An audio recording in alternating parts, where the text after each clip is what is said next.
ஜல்லிக்கட்டு என்கிற வரலாற்று சிறப்பும் உறுதிப்படுத்தப்பட்டது இவர் சட்டத்துறை அமைச்சராக இருக்கிற பொழுதுதான். இன்றைக்கு இந்தியா அல்ல, இந்தியாவை உலகமே திரும்பி பார்க்கிற அளவுக்கு தமிழ்நாட்டு சட்டமன்றத்தில் நிறைவேற்றப்பட்ட 10 மசோதாக்கள் ஏற்றுக்கொள்ளப்பட வேண்டும் என்று உச்ச நீதிமன்றத்தால் அறிவிக்கப்பட்ட வரலாற்று சிறப்புமிக்க திருப்பு முனை அத்தியாயம் உருவாகியதும் நம்முடைய சட்டத்துறை அமைச்சர் அவர்கள் அந்த பொறுப்பில் இருக்கிற இந்த காலம் என்று நாம் எல்லாம் கூடுதலாக மகிழ்ச்சி அடைகிற வாய்ப்பு இருப்பதால் அதை நான் பெருமிதத்தோடும் பெருமையோடும் இங்கே தெரிவித்துக் கொள்கின்றேன்.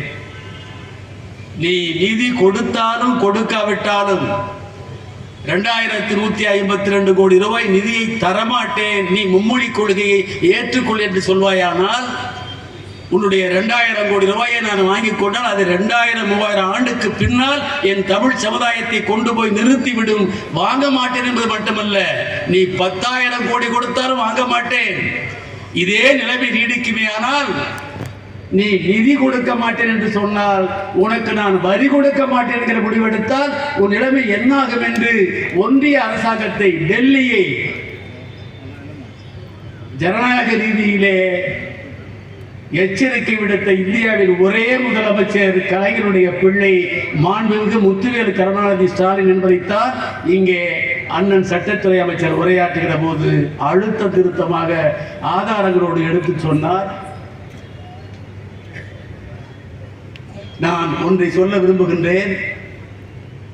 நடந்து முடிந்த நிதிநிலை அறிக்கையில் ஒன்றிய அரசு தமிழ்நாட்டை வஞ்சித்திருக்கிறது என்பது எல்லோருக்கும் தெரியும். வரி அதிகம் செலுத்தாத மாநிலங்களுக்கெல்லாம் நிதியை அள்ளி அள்ளி கொடுத்த ஒன்றிய அரசு அந்த கட்சிக்கு ஓட்டு போடவில்லை என்கிற ஒரே காரணத்திற்காக, ஓட்டு எந்த காலத்திலும் தமிழ்நாடு போடாது என்கிற ஒரே காரணத்திற்காக தமிழ்நாடு என்கிற பெயர் கூட அந்த நிதிநிலை அறிக்கையிலே இடம்பெறவில்லை என்று சொல்லுகிற அளவுக்கு ஒரு அரசியல் ரவுடித்தனத்தை, அடாவடித்தனத்தை, தன் ஆணவத்தின் கொழுப்பை உச்சத்திலே எடுத்துக்காட்டி இருக்கிற நிதிநிலை அறிக்கை அது என்பது உலகறிந்த செய்தி. நான் இந்த மேடையில் திமுக விவசாய தொழிலாளர் அணி நடத்துகிற இந்த மேடையில் சட்டத்துறை அமைச்சர் அவர்களையும் மாவட்ட கழக செயலாளரையும் இந்த நூற்றாண்டின் மிகச்சிறந்த அறிவுலக கவிஞர் ஐயா அப்துல் காதர் போன்றவர்களை வைத்துக் கொண்டு கேட்கிறேன்.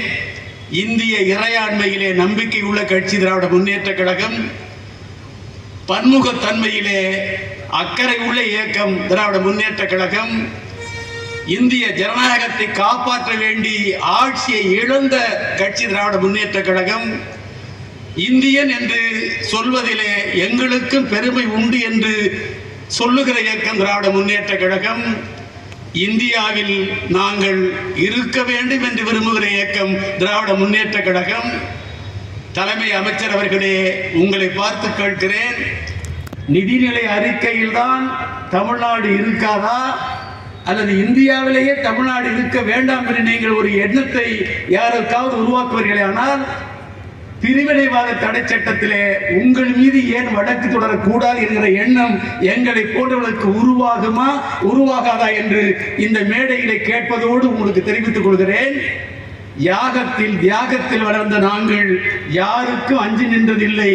எங்கள் தேகத்தில் நரம்புகளில் பாய்வதெல்லாம் தேசிய நீரோட்டம் அல்ல, குருதி ஓட்டம். வேகத்தை கிளப்புவதே நோக்கம் என்றால் விளைவுகளை சந்திக்க தயாராகுங்கள். பாகத்தை பிரிக்க ஒரு நாள் குறிப்போம். பனி மேடா தமிழ்நாடா, ஒரு கை பார்ப்போம். வணக்கம்.